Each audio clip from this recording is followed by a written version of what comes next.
Your life rarely changes all at once. It changes through decisions, through habits, through small actions repeated long enough to shape who you become.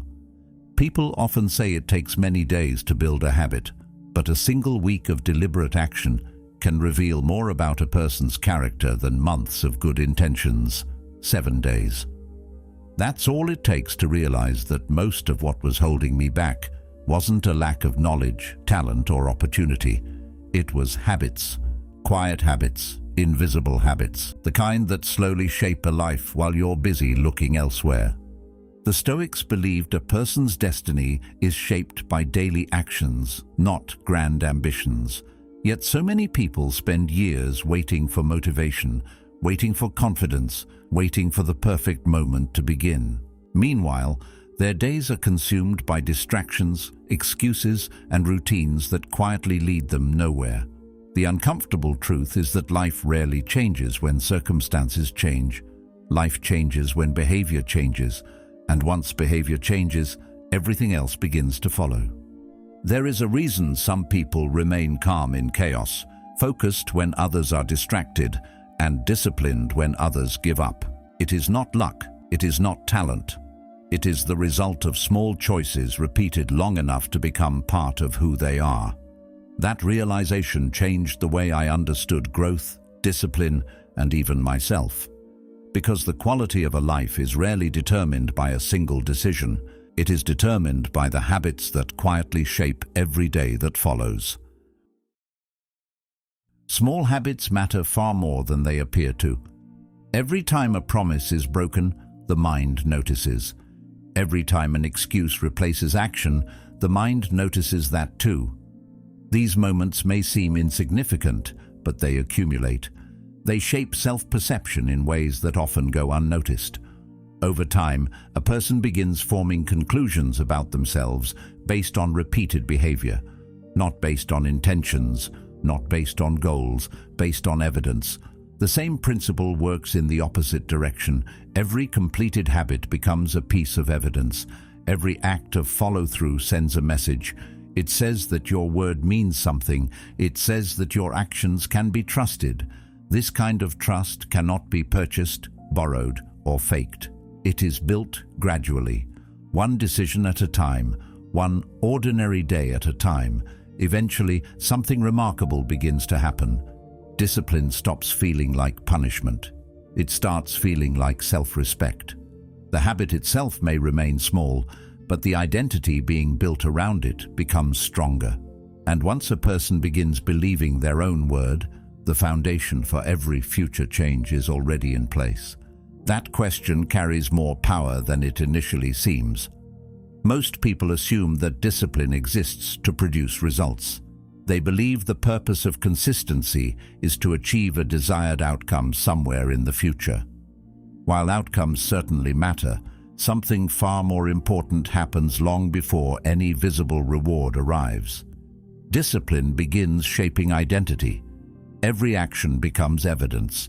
Every repeated behavior becomes a vote for the kind of person you are becoming. The mind is constantly observing these patterns, even when conscious attention is elsewhere. It notices who shows up and who makes excuses. It notices who follows through and who delays. Over time, these observations become beliefs. Eventually, those beliefs become part of a person's self-image. This is why lasting change is never simply about achieving goals. It is about becoming someone capable of achieving them consistently. The challenge is that modern culture often teaches the opposite lesson. People are encouraged to focus on dramatic transformations. Overnight success stories receive attention. Extraordinary achievements receive praise. Massive breakthroughs dominate conversations. Yet the reality of growth is usually much quieter. Most meaningful progress happens through ordinary actions repeated over long periods of time. The day itself often feels uneventful. There are no celebrations, no applause, no visible signs that anything significant is happening. But beneath the surface, important changes are taking place. Character is being shaped. Habits are becoming stronger. Patterns are being established. The future is being influenced by choices that seem almost insignificant in the moment. This is why many people abandon progress too early. They expect transformation to feel dramatic when it often feels remarkably ordinary. The Stoics understood this reality deeply. They rarely spoke about greatness as something that suddenly appeared. Instead, they viewed character as something constructed through repeated action. Virtue was not inherited. Wisdom was not inherited. Courage was not inherited. These qualities were developed through practice, day after day, decision after decision. They recognized that every situation presented an opportunity to strengthen or weaken the qualities a person wished to cultivate. Small moments mattered because small moments eventually became a life. As Aristotle observed, we are what we repeatedly do. Excellence, then, is not an act but a habit.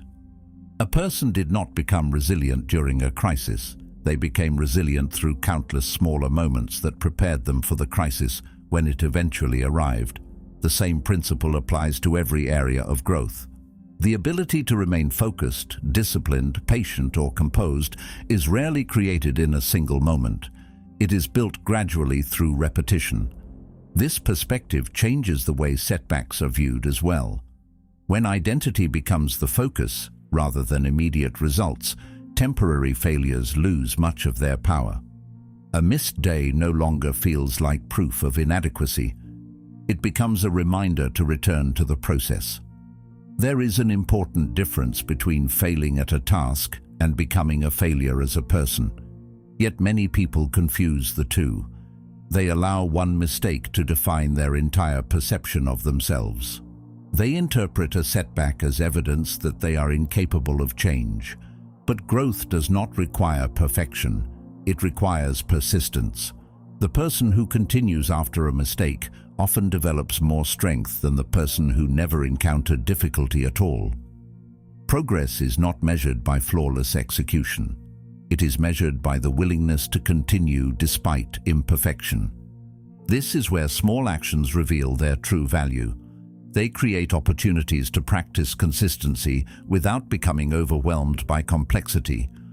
A single habit may seem insignificant on its own, but it teaches lessons that extend far beyond the habit itself. It teaches patience. It teaches reliability. It teaches self-respect. Most importantly, it teaches the mind that effort can be trusted. Once that lesson is learned, new possibilities begin to emerge naturally. The need for constant motivation starts fading because motivation is no longer carrying the entire burden. Systems begin carrying part of that weight. Routines begin carrying part of that weight. Identity begins carrying part of that weight. What once felt difficult starts feeling normal. What once required willpower starts becoming automatic. As these patterns strengthen, the relationship with the future changes as well. Anxiety begins losing some of its influence because attention is no longer trapped in distant outcomes. Focus returns to daily actions. The next step becomes more important than the final destination. There is a certain freedom in that approach. Life feels less like a race toward an uncertain finish line and more like a series of meaningful choices made in the present moment. Ironically, this often produces better results than constant obsession with outcomes ever could. When attention remains grounded in what can actually be controlled, progress becomes more sustainable. The future begins improving quietly, almost invisibly, because the patterns shaping that future are improving first. And when daily patterns begin changing, a person's life often starts changing long before they fully realize it. If these ideas are helping you see yourself a little more clearly, consider subscribing. To spend more time with ideas that strengthen character, sharpen judgment, and bring greater intention to everyday life. Because growth rarely happens in a single moment of inspiration. More often, it happens through repeated reflection, honest observation, and the willingness to improve one small decision at a time. The more I thought about consistency, the more I realized that most people are not losing battles against laziness. They are losing battles against distraction. That distinction matters because the solution changes completely depending on how the problem is understood. It is easy to blame a lack of discipline when progress stalls. It is easy to assume that stronger willpower is the missing piece. But often the issue runs deeper than that. The modern world competes for attention with an intensity that previous generations never experienced. Every device, every platform, every notification is designed to pull awareness away from the present moment and direct it somewhere else. The result is a mind that is constantly reacting but rarely reflecting, constantly consuming but rarely creating, constantly busy but rarely moving in a meaningful direction. This is why so many people end their days feeling exhausted despite accomplishing very little. Their energy has been spent responding rather than choosing. At first, these interruptions seem harmless. A quick glance at a message, a few minutes scrolling through updates, a brief distraction between tasks. Each moment feels insignificant on its own. Yet the real cost is not measured in minutes. It is measured in fragmented attention. Every interruption leaves something behind. A portion of the mind remains attached to what it has just seen, heard, or experienced. Focus becomes divided. Clarity begins to fade. Deep thinking becomes harder to sustain. As Seneca observed, to be everywhere is to be nowhere. Over time, this fragmented state starts to feel normal. Many people become so accustomed to distraction that stillness feels uncomfortable. Silence feels unfamiliar. Undivided attention feels almost unnatural. The mind begins seeking stimulation automatically, even when that stimulation no longer serves any meaningful purpose. The Stoics understood something that remains profoundly relevant today. A person who cannot govern their attention will eventually struggle to govern their life. Thoughts influence actions, actions influence habits, habits influence outcomes. If attention is constantly directed by external forces, then choices gradually become shaped by those same forces. This is why mental independence requires more than intelligence. It requires awareness. It requires the ability to pause before reacting, to observe before responding, to decide consciously where energy will be invested. Without that ability, life can become a series of automatic reactions to whatever happens to appear in front of us. Days begin filling themselves. Weeks begin passing unnoticed. Progress becomes difficult to identify because intention has been replaced by impulse. The consequences are often subtle at first. Goals remain important in theory, but less important in practice. Time is still available, yet it somehow disappears. Plans are still being made, yet they rarely move forward. Many people assume they need more hours in the day, when what they truly need is greater ownership of the hours they already have. This realization can be uncomfortable because it shifts responsibility inward. It removes the excuse that circumstances are entirely to blame. The truth is that meaningful goals require sustained attention, and sustained attention cannot exist where constant distraction is allowed to flourish. The issue is rarely capability. Most people are capable of far more than they realize. The issue is that their focus is being scattered across too many competing priorities. I began noticing this pattern in my own life, not through some dramatic revelation, but through ordinary observation. There were moments when I felt busy from morning until evening, yet struggled to identify what had actually been accomplished. The effort was real, the activity was real, yet the results felt strangely disconnected from the energy being invested. That contradiction forced me to examine where my attention was going. The answer was not flattering. Small distractions had become routine. Minor interruptions had become habits. Moments that seemed harmless in isolation were accumulating into hours of lost focus. More importantly, they were shaping the quality of my thinking. Deep reflection was becoming rare because shallow stimulation was becoming constant. Once that became clear, protecting attention started feeling less like a productivity strategy and more like an act of self-respect. Valuable things are protected. Time is protected. Money is protected, health is protected. Yet attention, perhaps one of the most valuable resources a person possesses, is often left completely exposed. The mind absorbs whatever enters its environment. Conversations influence thinking. Information influences perception. Repeated exposure influences belief. Whether these influences are helpful or harmful, they leave an imprint. Recognizing this creates a different relationship with daily choices. Suddenly, every source of attention becomes worthy of examination. Not every piece of information deserves access to the mind. Not every distraction deserves a response. Not every opinion deserves consideration. The process of reclaiming focus was not dramatic. It began with small adjustments, fewer unnecessary interruptions, more deliberate periods of concentration, more awareness of where mental energy was being directed. The changes seemed minor at first, yet their effects were surprisingly significant. Thoughts became clearer. Decisions became easier.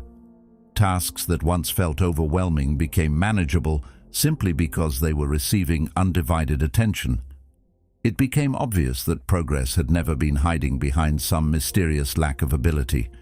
Progress had been waiting behind layers of distraction. The potential to move forward had always existed. It was simply buried beneath noise. That realization changed the way I viewed attention forever. Focus is often described as a tool for productivity, but its influence extends far beyond work or achievement. It shapes perception itself. Whatever consistently occupies the mind begins influencing emotions, decisions, priorities, and behavior. In many ways, attention becomes the architect of experience. A scattered mind creates a scattered life. A directed mind creates direction. This is why protecting focus matters so deeply. Not because it guarantees success, but because it creates the conditions where meaningful progress can finally take root. And once those conditions exist, the path forward becomes far easier to recognize. As attention becomes less scattered, another truth begins to reveal itself.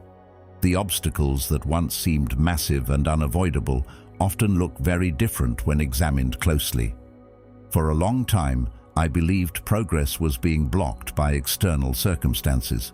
Lack of time, lack of opportunity, lack of resources.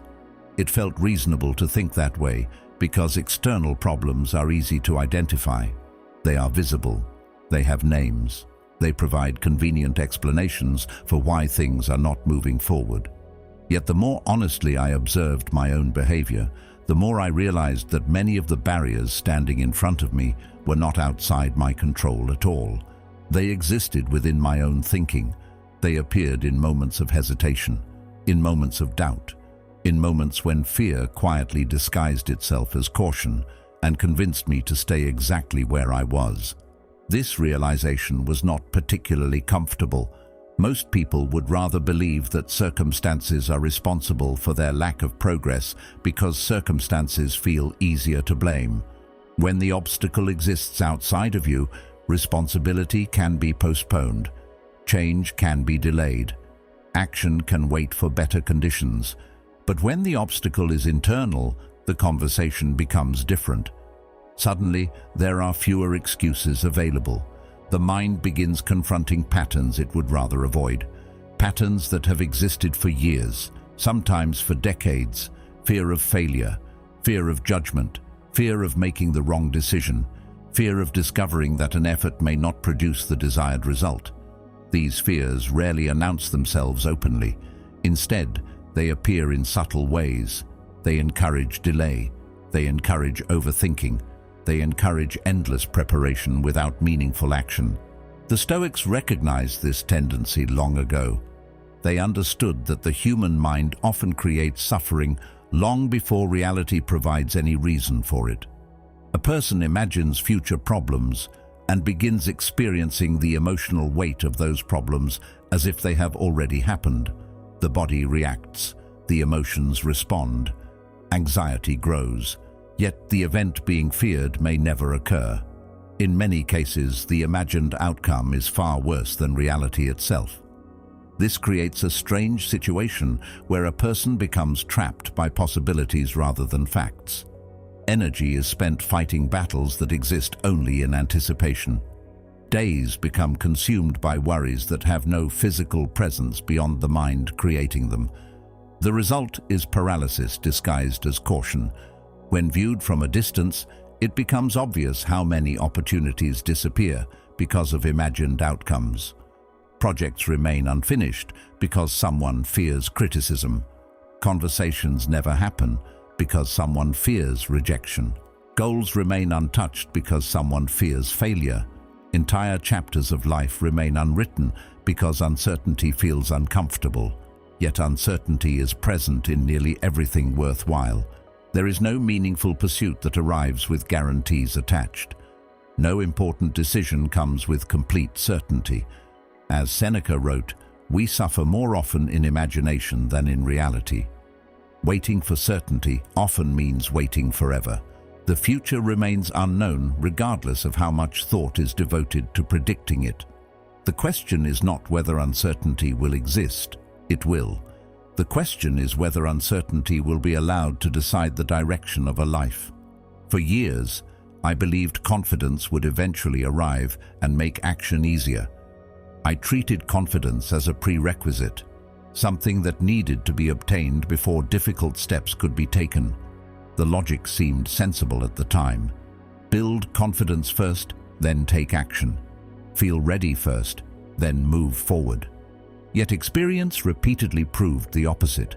Confidence rarely appears before action. It emerges because of action. The first step feels uncomfortable. The second step feels slightly easier. The third step feels more familiar. Eventually, the thing that once felt intimidating becomes normal. Not because fear disappeared, but because repeated exposure reduced its influence. Action teaches lessons that thought alone cannot provide. This is why courage is often misunderstood.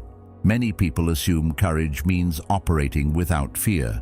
They imagine courageous individuals possess some special ability that removes uncertainty from difficult situations. The reality is far less dramatic and far more practical. Courage is simply the decision to move despite uncertainty. Fear may still be present. Doubt may still exist. Questions may remain unanswered. Yet action happens anyway. Every time this occurs, the mind learns something valuable. It learns that discomfort can be survived. It learns that uncertainty is manageable. It learns that growth frequently exists on the other side of hesitation. The interesting thing about these lessons is that they rarely arrive all at once. They accumulate gradually. One decision leads to another. One small act of courage creates evidence that future acts of courage are possible. Over time, the relationship with fear begins changing. Instead of viewing fear as a stop sign, it becomes information, a signal that something meaningful may exist beyond the current comfort zone. This shift changes behavior in subtle but powerful ways. Energy that was once spent avoiding discomfort becomes available for progress. Attention that was once consumed by imagined problems becomes available for real solutions. As this pattern continues, another realization begins to emerge. The strongest people are not necessarily those who experience the least fear. They are often the people who have developed the habit of acting despite it. They understand that readiness is rarely a feeling. It is a decision. They stop waiting for perfect conditions because they recognize that perfect conditions rarely arrive. Instead, they work with what is available.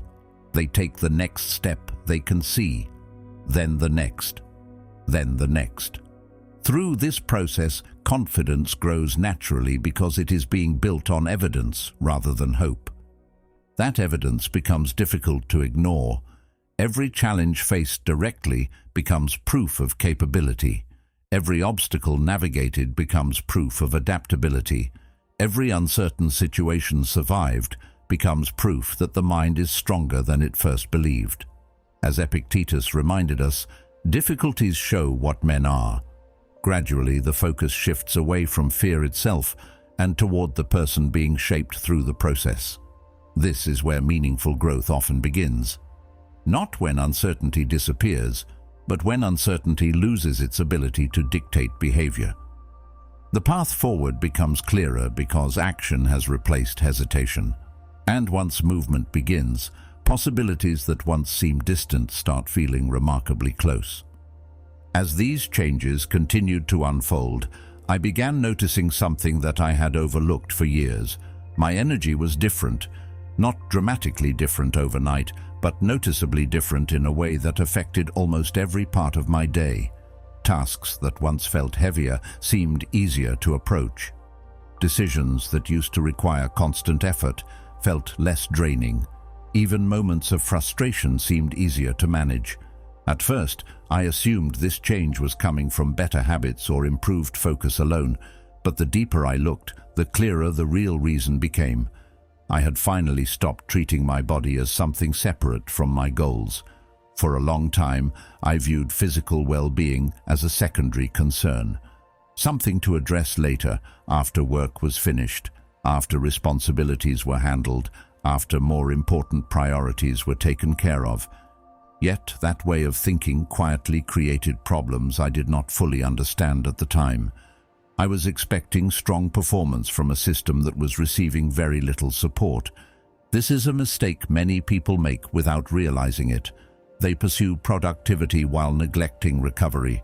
They chase discipline while ignoring exhaustion. They expect mental clarity while surviving on inadequate sleep, poor nutrition, and constant stress. Then they become frustrated when motivation disappears or focus becomes difficult to maintain. The problem is rarely a lack of desire. Most people genuinely want to improve. The problem is that they are attempting to build a stronger future while weakening the foundation that supports it. There is only so much a person can accomplish when operating from a place of constant depletion. The mind may have ambitions, but the body ultimately provides the energy required to pursue them. When that energy becomes compromised, everything else becomes more difficult than it needs to be. The interesting thing is that physical neglect often happens gradually. Few people intentionally decide to damage their well-being. Instead, they make small compromises. A little less sleep, a little more stress, a little less movement, a little less recovery. Each decision appears harmless in isolation. Life becomes busy. Responsibilities increase. Priorities shift. The body adapts remarkably well for a while, which makes the problem even harder to notice. Yet eventually, the effects begin appearing. Energy becomes inconsistent. Focus becomes weaker. Patience becomes harder to maintain. Small challenges feel larger than they actually are. The person may assume they need more discipline when in reality, they may simply need more rest. The Stoics approached this differently. While they did not obsess over physical appearance, they understood the value of physical resilience. They recognized that a strong body could support a strong mind, not because strength itself was the ultimate goal, but because endurance mattered. Stability mattered. The ability to remain effective under pressure mattered. Physical training was often viewed as preparation for life's inevitable difficulties. It taught persistence. It taught discomfort tolerance. It taught the ability to continue moving forward even when conditions were not ideal. These lessons extended far beyond exercise. They became part of a person's character, part of the way challenges were approached and handled. As I reflected on this perspective, I began noticing how closely physical energy and mental performance were connected. On days when I slept well, everything seemed clearer. Decisions required less effort. Focus lasted longer.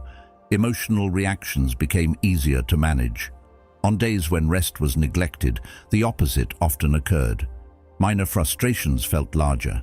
Concentration became inconsistent. Motivation seemed unreliable. The circumstances of life had not changed. The responsibilities remained the same. Yet my ability to respond to those circumstances changed significantly. That realization was impossible to ignore. The quality of my energy was influencing the quality of my decisions, and the quality of my decisions was influencing the direction of my life. This is why energy creates opportunity in ways that are often underestimated. When a person feels physically strong, challenges appear more manageable. Tasks feel less intimidating. Obstacles seem less permanent. There is greater willingness to take action because the body possesses the resources required to support that action. This does not eliminate difficulty. Problems still exist. Responsibilities still demand attention. But the capacity to handle those demands improves. A stronger foundation creates greater resilience, and resilience allows progress to continue even when circumstances become uncomfortable. What surprised me most was how simple many of the necessary changes actually were. More consistent sleep, more movement throughout the day, better hydration, greater awareness of recovery. None of these habits were revolutionary. None of them required extreme effort. Yet together they created noticeable improvements.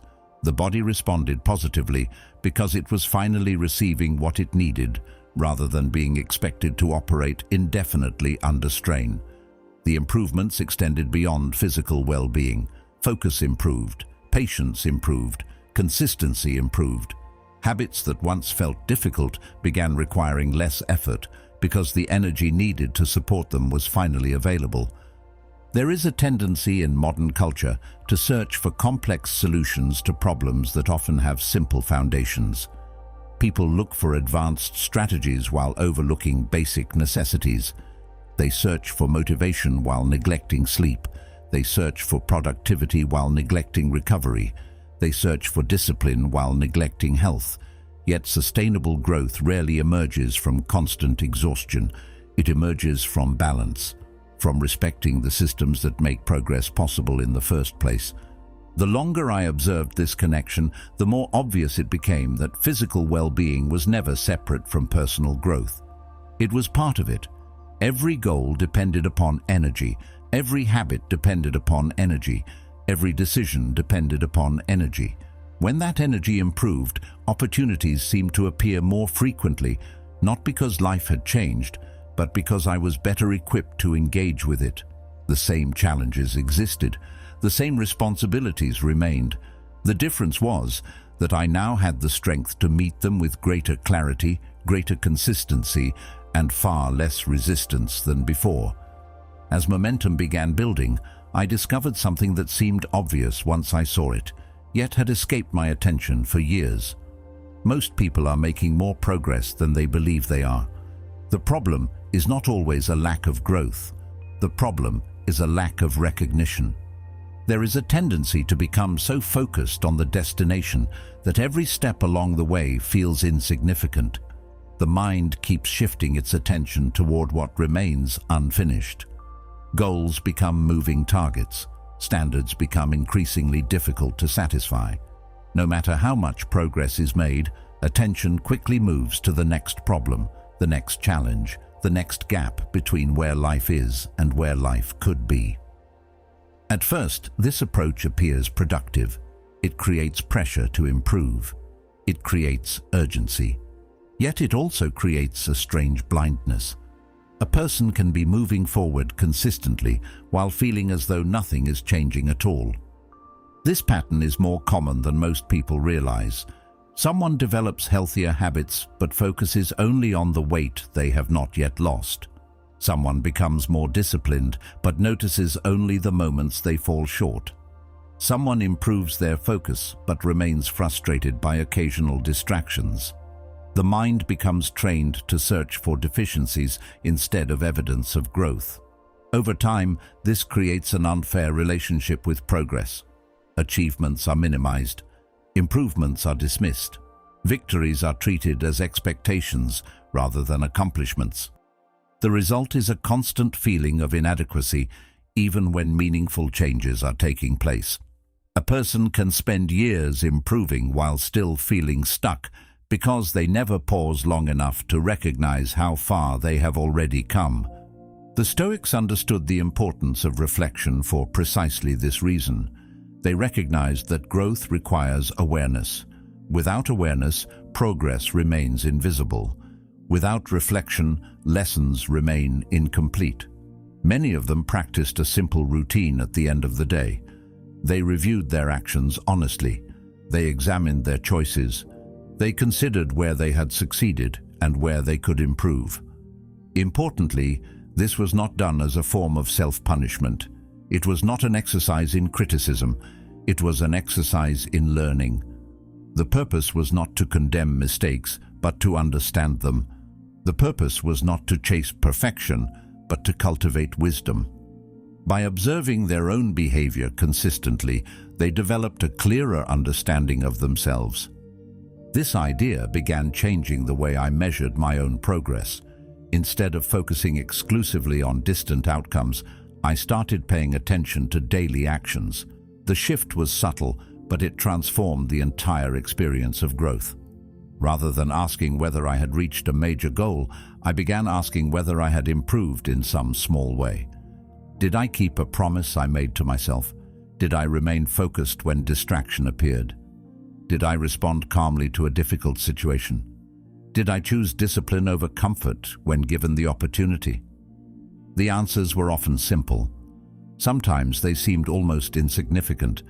Yet those small moments carried more meaning than I initially realized because they represented evidence that change was happening, evidence that effort was producing results.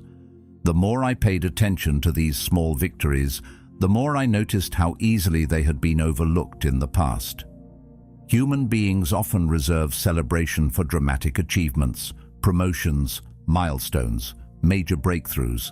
These moments deserve recognition, but they are relatively rare.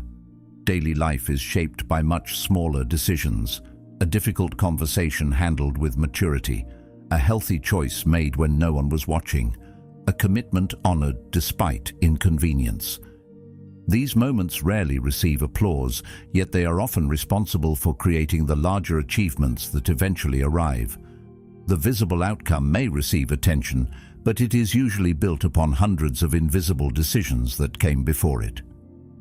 Recognizing this changed my relationship with motivation. For a long time, motivation felt unreliable because it depended on visible results. If progress was obvious, motivation grew. If results were delayed, motivation faded.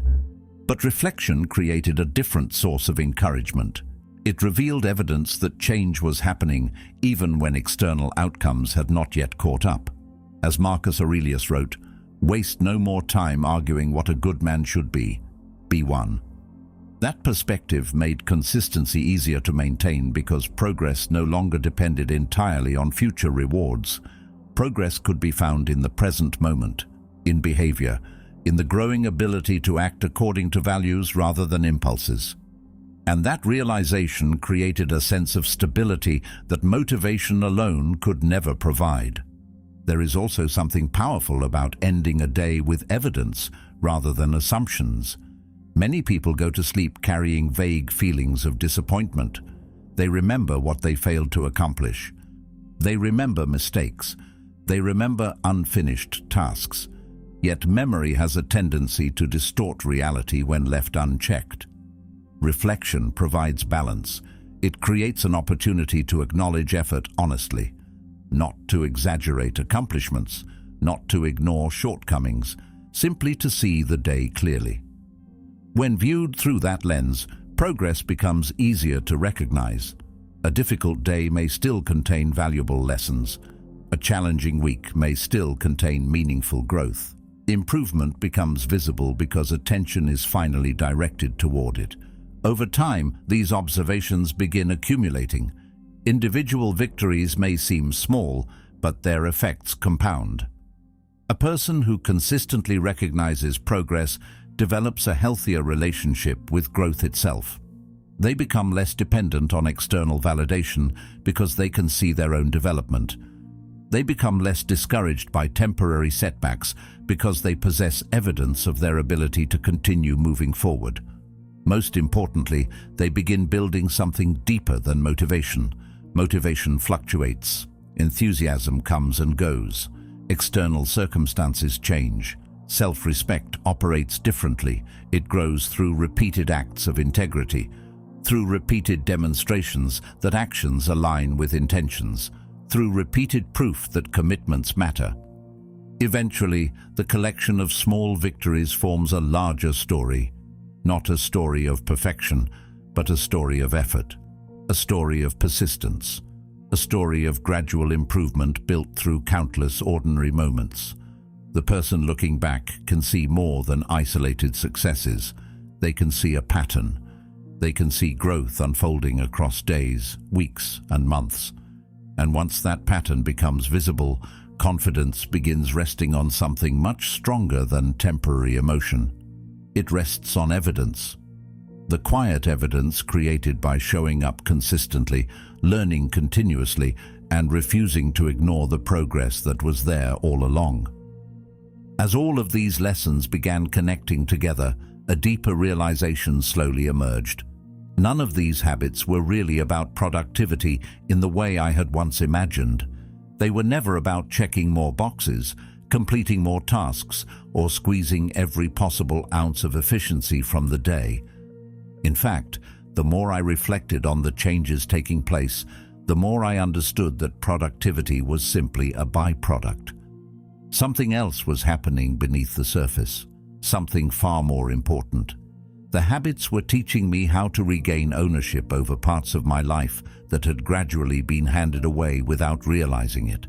Not handed away to another person, but to impulses, distractions, emotions, and circumstances.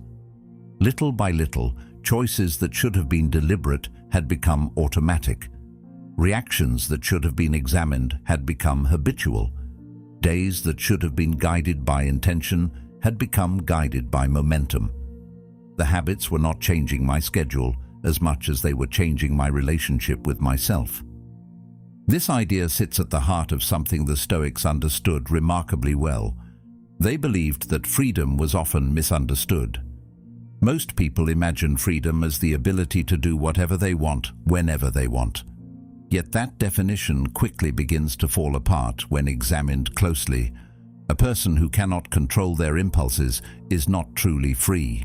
A person who is constantly controlled by anger, fear, anxiety, distraction, or external approval is not truly free either. They may possess options, but their inner world remains governed by forces they do not fully understand. The Stoics proposed a different kind of freedom, one built through self-mastery, not mastery over other people, not mastery over unpredictable events, mastery over thoughts, choices, and responses, a freedom that cannot be taken away because it originates from within. The more I thought about this, the more I began noticing how much energy had previously been spent trying to control things that were never fully mine to control in the first place. Outcomes, opinions, circumstances, timing. There was always some future event that seemed necessary before peace of mind could finally arrive, some achievement that needed to happen, some condition that needed to improve, some uncertainty that needed to disappear. Yet life rarely operates according to those expectations. Delays happen, plans change, unexpected difficulties appear without warning. The person who depends entirely on external conditions for stability often finds themselves trapped in a cycle of frustration because external conditions are constantly changing. The world refuses to follow a script. It moves according to its own rhythm. What began changing was not the unpredictability of life. That remained exactly as it had always been. What changed was my relationship with it. Challenges still appeared. Problems still demanded attention. There were still moments of disappointment, uncertainty, and frustration. The difference was that these experiences gradually stopped feeling like personal attacks. They stopped feeling like evidence that something had gone wrong. Instead, they became opportunities to practice the very qualities I had been trying to develop. Patience during delays, discipline during discomfort, composure during uncertainty. The obstacle itself was no longer the primary focus. The response became the focus. And that shift changed the entire experience. This is where many people become stuck without realizing it. They spend years asking whether life is fair, whether circumstances are favorable, whether the conditions around them are ideal. These questions are understandable, but they often lead nowhere useful because they focus attention on things that cannot be fully controlled. A more productive question begins to emerge when attention returns inward. Not whether circumstances are perfect, but whether character is improving. Not whether every obstacle disappears, but whether resilience is growing. Not whether discomfort can be avoided, but whether it can be handled more effectively than before. These questions create movement because they place responsibility back into the hands of the person asking them. Over time, this perspective begins influencing everything. Criticism becomes easier to navigate because self-worth is no longer entirely dependent on approval.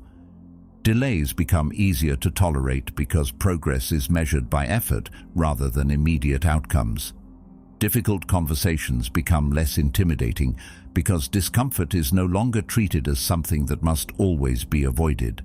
As Epictetus observed, it's not what happens to you, but how you react to it that matters. A growing sense of stability begins to emerge when identity is rooted in principles rather than circumstances. The external world continues to change, but the internal foundation becomes stronger. This does not eliminate emotional reactions. It does not create some unrealistic state of permanent calm. It simply creates more space between events and responses, more room to choose rather than react automatically. What surprised me most was how ordinary this process actually felt. There was no dramatic transformation, no single moment where everything suddenly made sense. Instead, the changes accumulated gradually through daily choices, small acts of discipline, small moments of awareness, small opportunities to respond differently than before. None of them seemed significant in isolation, yet together they created a noticeable shift in perspective.